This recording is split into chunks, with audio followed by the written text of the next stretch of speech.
Leviticus chapter 26. Do not make idols or set up carved images or sacred pillars or sculptured stones in your land so you may worship them. I am the Lord your God. You must keep my Sabbath days of rest and show reverence for my sanctuary. I am the Lord. If you follow my decrees and are careful to obey my commands, I will send you the seasonal rains. The land will then yield its crops and the trees of the field will produce their fruit. Your threshing season will overlap with the grape harvest, and your grape harvest will overlap with the season of planting grain. You will eat your fill and live securely in your own land. I will give you peace in the land, and you will be able to sleep with no cause for fear. I will rid the land of wild animals and keep your enemies out of your land. In fact, you will chase down your enemies and slaughter them with your sword. 5 of you will chase 100, and 100 of you will chase 10,000. All your enemies will fall beneath your sword. I will look favourably upon you, making you fertile and multiplying your people, and I'll fulfil my covenant with you. You'll have such a surplus of crops that you'll need to clear out the old grain to make room for the new harvest. I will live among you, and I will not despise you. I'll walk among you, I will be your God, and you will be my people. I am the Lord your God, who brought you out of the land of Egypt so you could no longer be their slaves. I broke the yoke of slavery from your neck so you can walk with your heads held high. However, if you do not listen to me or obey all these commands, and if you break my covenant by rejecting my decrees, treating my regulations with contempt, and refusing to obey my commands, I'll punish you. I will bring sudden terrors upon you, wasting diseases and burning fevers that will cause your eyes to fail and your life to ebb away. You will plant your crops in vain because your enemies will eat them. I will turn against you and you will be defeated by your enemies. Those who hate you will rule over you, and you will run even when no one is chasing you.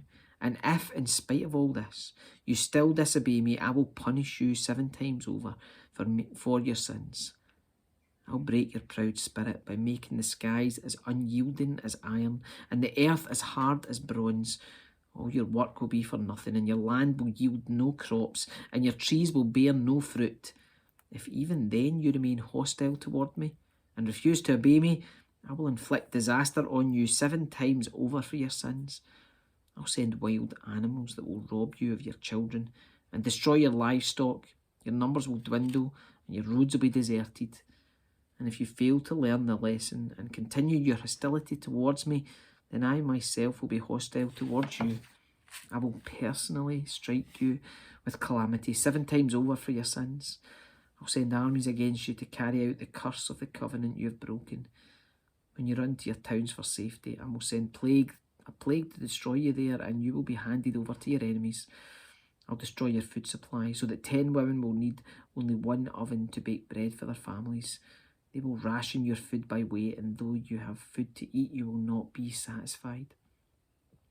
If, in spite of all this, you still refuse to listen and still remain hostile toward me, then I will give full vent to my hostility. I myself will punish you 7 times over for your sins. Then you will eat the flesh of your own sons and daughters.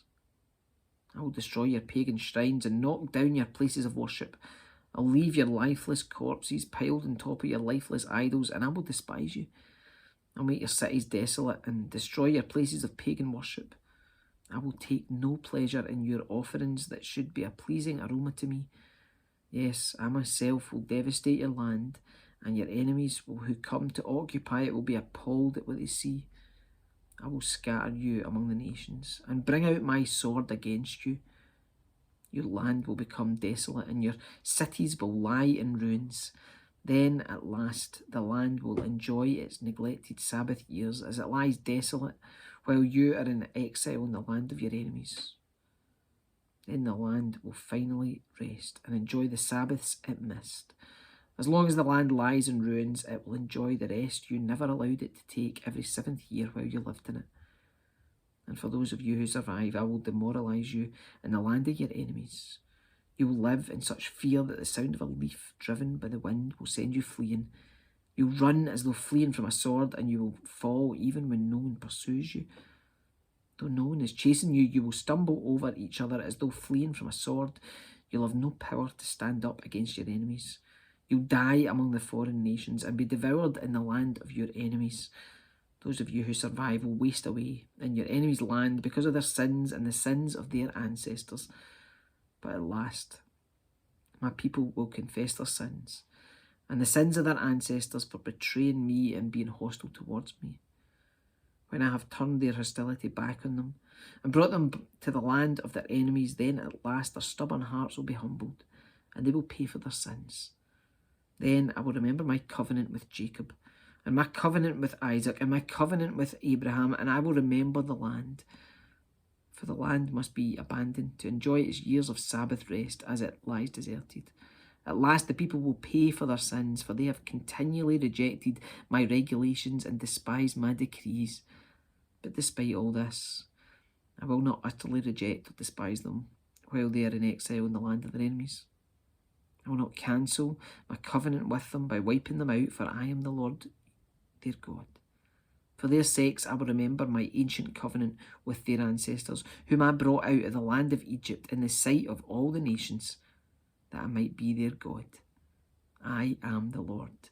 These are the decrees, regulations, and instructions that the Lord gave through Moses on Mount Sinai as evidence of the relationship between himself and the Israelites.